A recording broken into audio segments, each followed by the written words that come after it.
don't you sit down and join me now during my breakfast time for a short Bible study? It's good to see you back again. I hope you found our first breakfast time useful. At that time, I mentioned that we will be studying the Holy Spirit. And I noticed that I was prompted to do this study because I was asked some questions about the Holy Spirit. In fact, questions that I had never really thought about. One of those questions is, what is the filling of the Holy Spirit? And how do you get filled? Well, Ephesians 5 verse 18 commands us. It says, be not drunk with wine wherein is excess, but be filled with the Spirit. Well, I'd first note that being filled is not the idea of being a cup being filled with hot chocolate. No. At another breakfast time, we will see being filled with the Holy Spirit, what it truly is, for it is to be continuously controlled by the Holy Spirit in your thoughts, your speech, your attitudes, your conduct, and your labors. But before we can study this, we must know to whom we will be giving this control. Therefore, we first must understand who or what is the Holy Spirit. At our last breakfast, I said he was a person. What do we mean by a person? Well, the Webster's New World Dictionary defines a person as a human being as distinguished from a thing or an animal, a living human body, or a personality or being. But none of these seem to totally fit both humans and God. By looking at our Bible, we can find a definition because we will see the attributes of humans and God and see that how it fits for both human beings and God the Trinity. Remember, the Holy Spirit is a person just as God the Father and God the Son are persons. Typically, personality is defined as being composed of knowledge, emotion, and will. But nowadays, science is trying to modify it even more, trying to expand it to include animals and trees and things.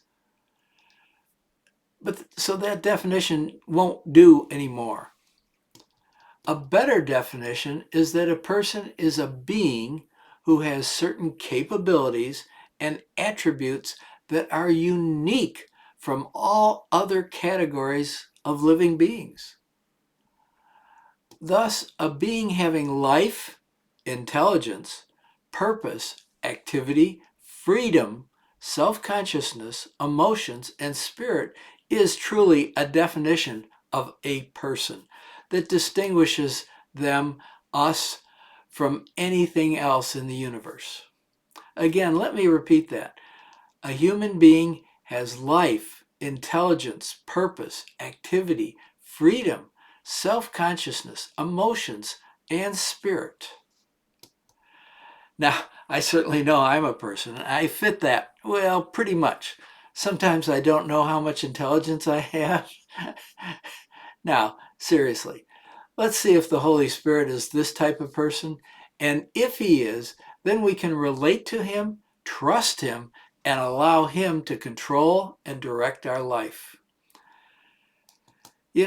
I can easily think of the Lord Jesus Christ as a person, and that gives me real comfort because I can talk to him. I can feel he's with me, walking with me, and doing things with me.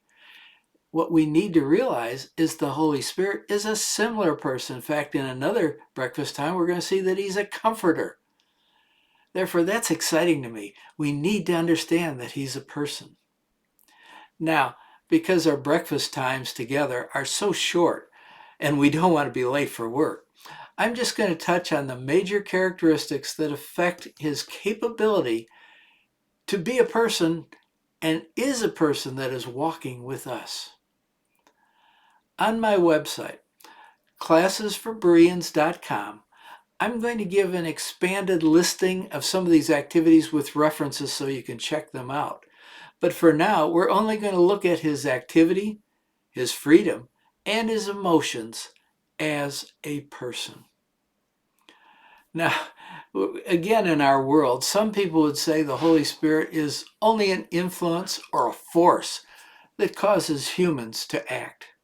For example, looking at a beautiful sunset inspires a painter to go and paint that scene. That's just an influence. But that doesn't work for me, by the way, because I can't paint anything except maybe a garage door, so I can't be inspired to paint. No, he's not a force like gravity. For a force never can do certain things that we read of in the scriptures. For the scriptures tell us that the Holy Spirit speaks, Acts 8:29. The Holy Spirit intercedes for others, Romans 8:26. The Holy Spirit commands others, Acts 13:2. He teaches, 1 Corinthians 2:13. He testifies, John 15:26. And he reproves us, John 16, verse 8. You see, the Holy Spirit does all these activities. Now, frankly, this sounds like an active person to me. Further, he's not only a living God, but he's a very active God.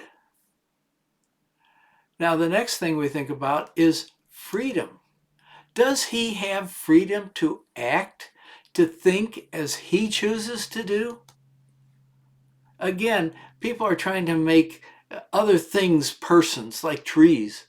Have you ever noticed that some people believe trees are a type of person that should be hugged, talked to, and given rights as people? But does tree have freedom? I've never seen a tree that is free to choose to move to another forest. A tree that can decide not to make leaves if he wants to go and find some other occupation than a tree? No, of course not. But the Spirit has total freedom, even beyond our freedom of will that we have. In 2 Corinthians chapter 13 and verse 17, and in 1 Corinthians 12:11, we see that he has a will. That means he has a freedom of will. For we read in 1 Corinthians 12:11, all these worketh that one and the selfsame Spirit, that's the Holy Spirit, dividing to every man severally as he, the Holy Spirit, wills. In fact, as God the Holy Spirit, he has true freedom to do anything as long as it is consistent to his holy nature. He's not controlled by anything beyond himself. Now, think about this. If there was some person or power that could say to God the Holy Spirit, or God the Father, or God the Son, you can't do that, then that person or power would actually be God over what we call God the Father. For you see, God, the definition of God is that he is the only person that is totally free from restraints other than his own nature that can't be changed. He can't change his nature. It is consistent. Now, Daniel wrote in chapter 4 and verse 35, speaking of this freedom that God has. For Daniel says, and all the inhabitants of earth are reputed as nothing, and he doeth according to his will in the army of heaven. That's God doing his will. Among the inhabitants of the earth, and none can stay his hand or say unto him, what doest thou? You see, no one, no power, no being can say to God, why are you doing that? You can't do that. That's why God the Father, God the Son, and God the Holy Spirit are God. They're totally free as long as they can do anything they want, as long as it fits their nature. Now again, we hear some, I think, silly things, but people take it very seriously. They say animals have total freedom. No, they really can't. They have built-in instincts that do control them. Oh, they can show emotions. I happen to love dogs. You can't tell me that dog doesn't have some emotions. But he's not totally free, because I also impose my will on him. Isn't man free? Well, no, we're not totally free. We're still bound by our finiteness. We're limited. And by our inherited genes. I have all kinds of physical limitations, so do you. And peer pressure can be great too. And the control of society. But you see, God is above all circumstances. He's entirely self-dependent. God only limits himself in one area that I have seen that is distinctively a limit. He limits himself with respect to salvation. For he has said he desires all men to be saved. Yet he does not force anyone to choose to be saved by receiving Jesus Christ as their Savior. Further, he self-limits how they can be saved by requiring that the gospel be proclaimed by human beings using his written word, the Bible. He could impose that on people, but he doesn't. He limits himself, saying that people get saved because they'll hear the scriptures and respond to it in faith. Romans 10 verses 14 and 17 tell us, how then shall they call on him, God, in whom they have not believed? And how shall they believe in him of whom they have not heard? And how shall they hear without a preacher? And then we are told, so then faith cometh by hearing, and hearing by the word of God.